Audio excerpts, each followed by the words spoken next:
헌법재판소가 오늘 24일 한덕수 국무총리 탄핵 사건에 대한 선고를 합니다.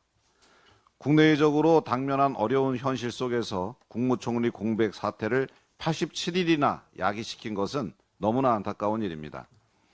민주당은 한 총리 탄핵 소추 핵심 사유였던 내란죄 철회를 요청하면서 이미 탄핵의 정당성을 상실했습니다.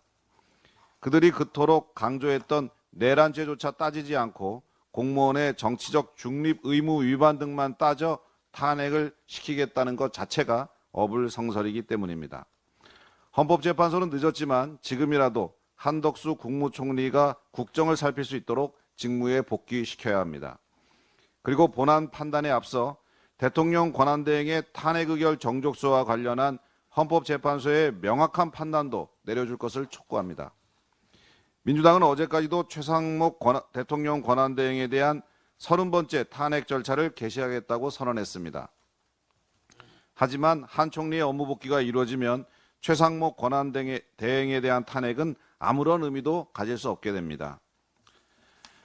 민주당의 무차별 탄핵으로 직무가 정지된 공직자들의 공백 기간만 1200일이 넘습니다. 탄핵 소추로 인한 변호사 비용으로 수많은 국민의 혈세가 낭비되고 있습니다. 한덕수 총리에 대한 9번째 탄핵 기각 결정과 함께 민주당의 무책임한 줄탄핵 시도 역시 악의 고리를 반드시 끊어내야 합니다. 옛말에 뿌린 대로 거둔다고 했습니다.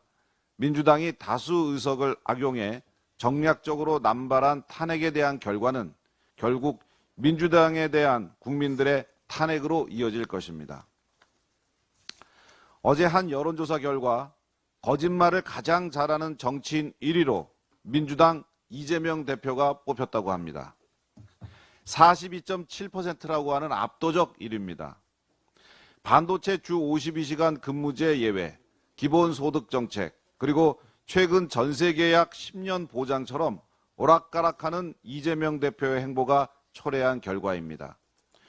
또한 본인 재판은 온갖 수단을 총동원해 지연시키는 법꾸라지 같은 모습을 보이면서 대통령 탄핵 심판은 서둘러 종결지으라며 헌법재판소를 압박하는 이중적 모습에 대한 국민들의 평가입니다.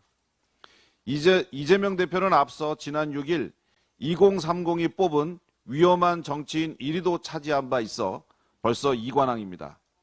이때도 42%의 압도적 1위였습니다. 본인들 뜻대로 하지 않는다고 대통령 권한대행을 상대로 몸조심하라며 조폭들이나 하는 협박을 서슴지 않는 모습을 이미 청년들은 예견하고 있었던 것입니다. 국민들은 약속한 것은 반드시 지키는 정치인, 타인에게 무차별 협박을 퍼붓지 않는 건전한 상식을 가진 정치인을 원한다는 것을 이재명 대표는 명심하기 바랍니다.